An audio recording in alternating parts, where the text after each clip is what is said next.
이재명 대표의 측근은 1심에서 유죄가 나와도 내부 동요가 전혀 없을 것이라는 얘기를 하는데요. 친명 좌장으로 불리는 정성호 의원의 얘기를 들어보겠습니다. 피선거권 박탈형이 선고된다고 하면은 이재명 대표가 상당히 위기에 처할 거다고 하는데 지금 민주당 당내 상황이나 당의 지지자들 또 국민들의 여론들 보면 그렇지 않습니다. 당내 의원들도 오히려 1심 판결이 뭐 최악의 상황에 나온다고 하더라도 1심 판결 아니겠습니까? 유죄 확정 판결이 나기 전까지는 뭐 전혀 뭐 동의될 그런 현실은 아니라고 좀 보고 있습니다. 대법원 판결까지 만약에 나와버리면 막혀버리는 거 아닙니까? 저는 그런 상황은 오지 않을 거라고 보고 있고요. 이재명 대표가 무죄 나올 가능성이 훨씬 높다고 보고 있습니다.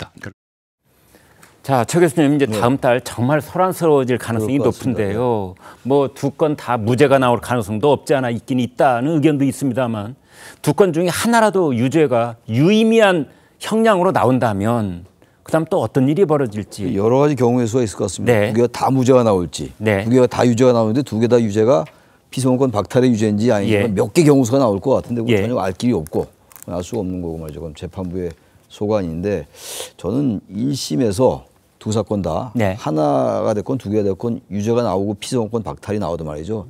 뭐 이재명 대표 유상 별로 흔들리지 않을 것 같습니다. 그게 변수가 이재명 대표도 변수는 변수입니다만 사실은 상수가 윤 대통령이에요. 제가 볼 때는.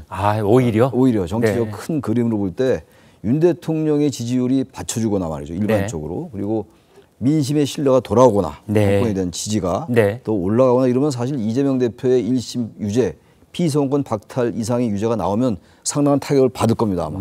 아무리 이재명 대표, 물론 야권 내에서 이재명 대표 위상은 흔들리지 않을 거예요.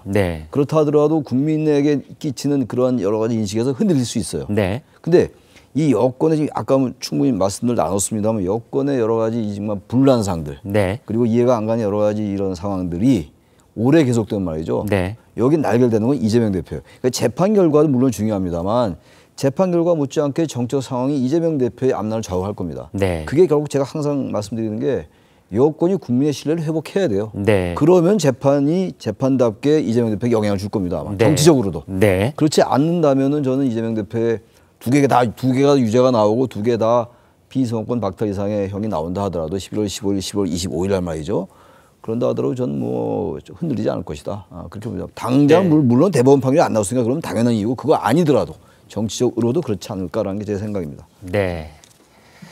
11월 중하순에 이르러 이재명 대표의 사법 리스크가 현실화되는 1심 판결 내용 그것은 윤석열 대통령의 지지율과 일정 부분 맞물려 있는 상황이라고 봐야 된다. 이렇게 말씀을 주셨습니다.